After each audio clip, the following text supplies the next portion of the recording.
You have Emanuel Swedenborg, super hype scientist, power player in Europe, suddenly has this huge, humbling spiritual awakening, has his spiritual eyes opened, has this methodical observation, search of the afterlife, and comes back and reports very clearly and plainly, this is how everything works.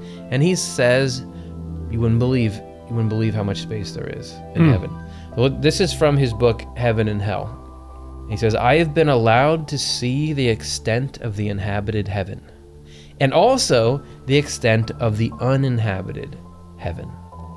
And I have seen that the uninhabited heaven is so vast that it could never be filled to all eternity, even if there were thousands of planets with as many people on each one as there are on ours.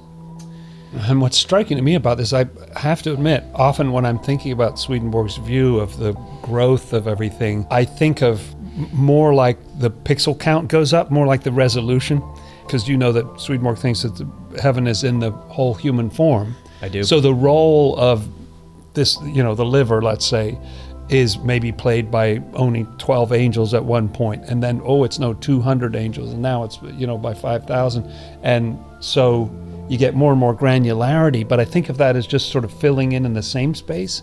Yeah. But uninhabited would have to mean, with the way that Swedenborg explains that spiritual space is actually thoughts and feeling, those are areas of human emotion and thought.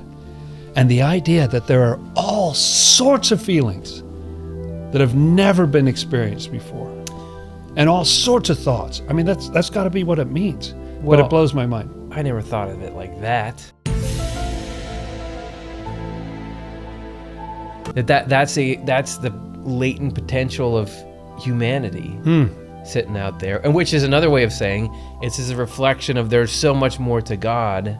That's right. Than you know. You know how people say I could see God in you. God was shining through this great person. You don't know the half of it. Sure, there's like a couple measly hundreds of billions of humans that have ever existed. Sure, God can shine. That's nothing. That's God's toenail.